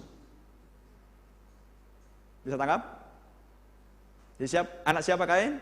Anak si jahat melalui bejananya ular. Maka lahirlah Kain. Dan saudara bisa telusuri jenis sifat Kain dan anak-anaknya Kain. Kain cemburu terhadap Habel. Karena persembahan Habel diterima, persembahan dia ditolak oleh Tuhan. Makanya dia langsung marah. Kenapa mukamu marah? Kata Tuhan kepada Kain. Kain cemburu. Kain marah, kemudian Kain menipu Habel. Ayo pergi dulu ke padang. Berdua di padang, Kain membunuh. Kemudian setelah ketahuan, di mana adikmu, di mana saudaramu Habel? Kata Tuhan kepada Kain, memangnya aku penjaga adikku? Kain sombong, Kain menentang Tuhan. Yang berikutnya, Kain ditandai. Itulah tanda yang pertama dari Tuhan kepada manusia, bahwa manusia adalah manusia berdosa. Dan kitab Wahyu memberikan istilah tanda binatang. Jadi kalau kitab Wahyu memberikan istilah tanda binatang, Anda harus tahu alasannya. Kenapa disebut tanda binatang? Kenapa enggak disebut tanda manusia?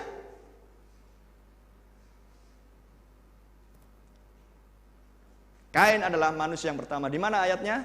Kejadian pasal 4. Coba kita kembali ke Kejadian pasal 4. Saya tunjukkan nas-nasnya supaya saudara pulang dengan hati damai. Tidak bertanya-tanya. Seolah-olah saya memberikan sesuatu yang rekayasa atau penafsiran saya. Semua tertulis di Alkitab.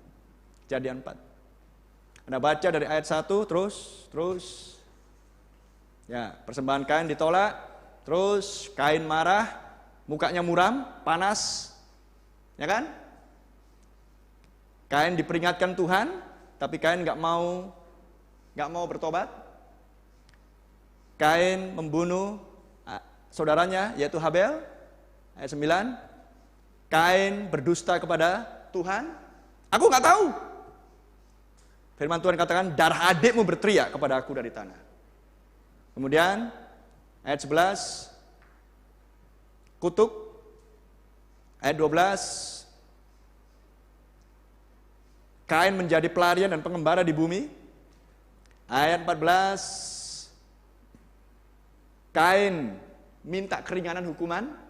Nanti kalau ada orang, aku nanti dibunuh, maka kemudian Kain menerima tanda. Kain adalah hasil hubungan antara ular dan perempuan di Taman Eden. Maka Wahyu katakan tanda binatang. Jadi asal muasal tanda binatang, Kejadian 4 ayat 15. Karena Kain anaknya ular dan ular adalah binatang. Tapi 1 Yohanes 3:12 katakan, coba munculkan lagi. 1 Yohanes 3:12.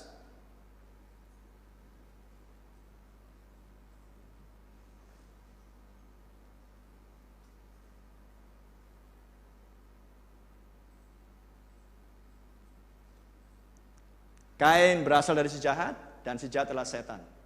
Jadi setan mengurapi ular, ular bersetubuh dengan perempuan, dari persetubuhan menghasilkan Kain.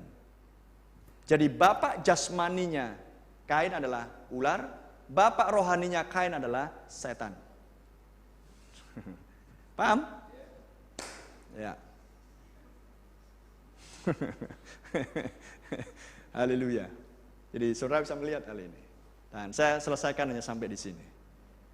Rahasia ini besar. Dan ketika ini dibukakan sedemikian rupa, kita belum komplit, tapi saya tidak akan lanjutkan lagi karena akan terlalu lama. Saya berharap saudara-saudara betul-betul mengerti dan kemudian mengambil keputusan.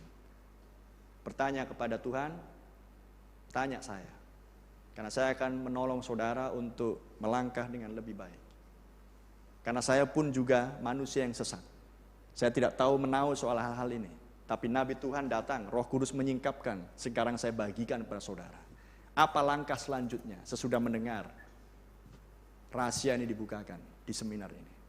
Karena saya masih ada punya topik yang berikutnya untuk langkah selanjutnya. Tapi mungkin terlalu lama Anda menunggu, Anda bisa bertanya, apa langkah selanjutnya? Kalau saudara percaya bahwa apa yang saya sampaikan benar dari Tuhan. Karena saya tidak keluar dari nas kitab suci dari tadi, walaupun saya nggak membuka banyak Alkitab, tapi Roh Kudus mengingatkan apa yang dibutuhkan oleh saudara. Jadi buah yang dimakan oleh perempuan itu di Taman Eden adalah persetubuhan. Itulah sebabnya kejahatan selalu terkait dengan hawa nafsu. Kejahatan yang tertinggi dari zaman ke zaman sampai dengan akhir zaman adalah seks. Kejahatan yang paling tinggi bukan membunuh, bukan merampok, bukan mencuri, seks. Dan seks tidak hanya terjadi pada kalangan paling miskin, tapi juga yang paling tinggi jabatannya. Para pemimpin dunia banyak yang jatuh oleh karena perempuan. Samson jatuh kepada Delila, perempuan. Dan masih banyak yang lain lagi. Semua terjadi oleh karena peristiwa di Taman Eden. Jadi Kristus datang untuk menolong saya, menolong saudara, untuk tidak melakukan kesalahan yang sama. Tapi kita dilahirkan kembali oleh Roh Kudus.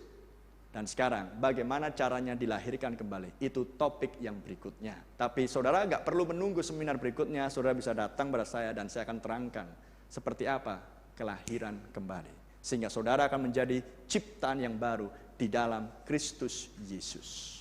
Ada amin? Haleluya. Mari kita bangkit berdiri, kita berdoa. Haleluya. Inilah yang sudah dibukakan oleh Kristus di akhir zaman melalui pelayanan nabinya, malaikat yang ketujuh, Nabi Elia di zaman ini. Menyingkapkan meterai, mengumandangkan ketujuh guru, dan dengan berkumandangnya ketujuh guru, maka umat Tuhan ditampilkan, dipersiapkan bagi kedatangan Tuhan di kedatangan yang kedua.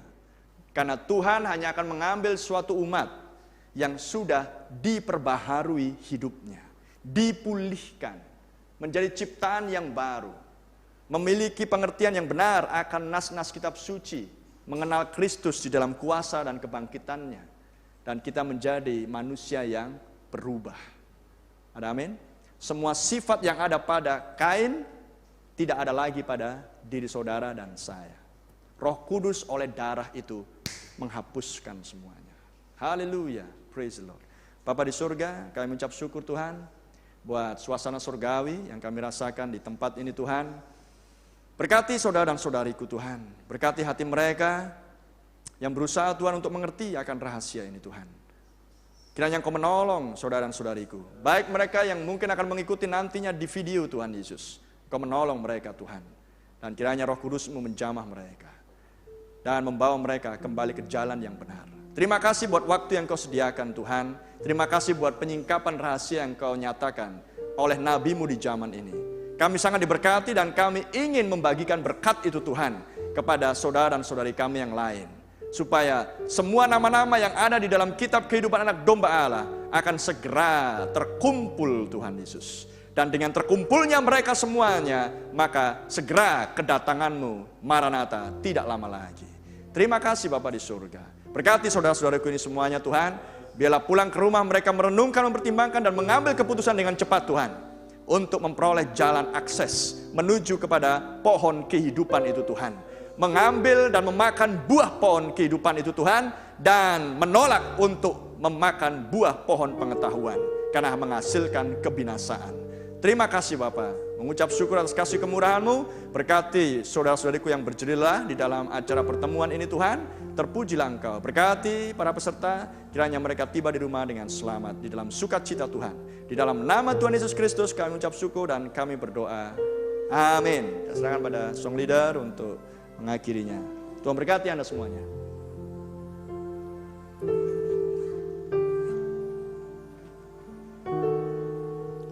Haleluya, glory, terpuji nama Tuhan kita. Yesus berdoa, aku bersyukur Bapa, sebab Engkau menyatakan misteri bukan kepada orang bijaksana, tetapi kepada bayi-bayi yang mau belajar. Amin. Kita mau terus belajar kepada firman Tuhan. Kita akan tutup seminar kita pada saat siang hari ini. Kita memuji Dia. Ku mau selalu puji Tuhan. Haleluya. Mulutku terus ingin memuji namanya. Besarkanlah Tuhan bersamaku. Haleluya. Glory Yesus. Ku mau selalu puji Tuhan.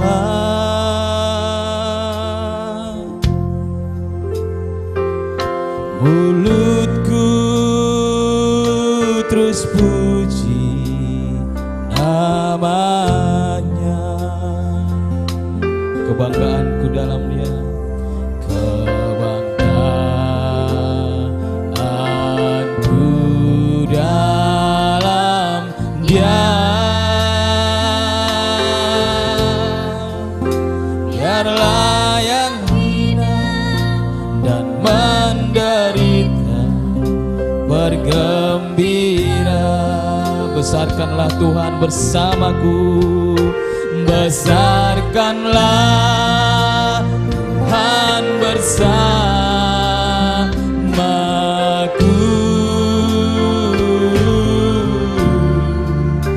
Mari agungkanlah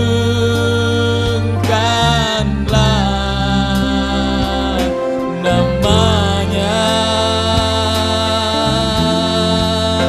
Besarkanlah Tuhan bersamaku.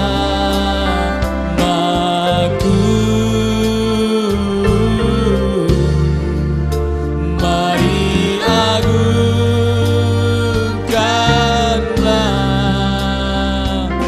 namanya. Kecap dan lihatlah Tuhan baik. Kecap dan lihatlah Tuhan baik. Diberkatilah dia yang percaya. Dia diberkatilah yang percaya. Oh sembah Tuhan hai semua. Oh sembah Tuhan hai semua.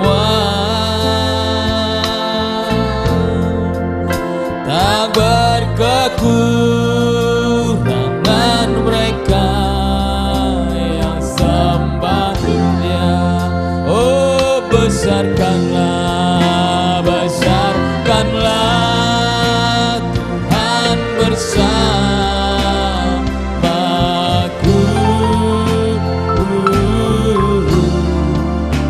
Mari agungkanlah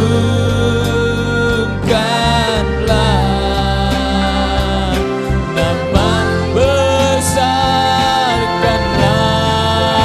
besarkanlah Tuhan bersamaku.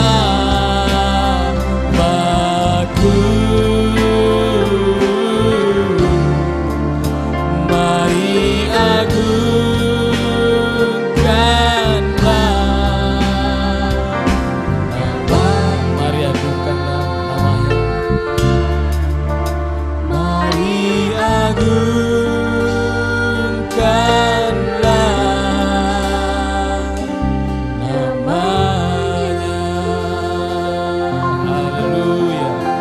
pujilah namamu Tuhan, mulialah namamu Yesus. Terima kasih Bapa buat kasih-Mu. Terima kasih Tuhan buat penyingkapan firman-Mu. Haleluya, glory. Terpuji nama Tuhan kita. Terima kasih buat kehadiran saudara dan saudariku. Sampai kita kembali dipertemukan Tuhan dalam waktu dan kesempatan yang mendatang. Tuhan Yesus berkati. Shalom, haleluya.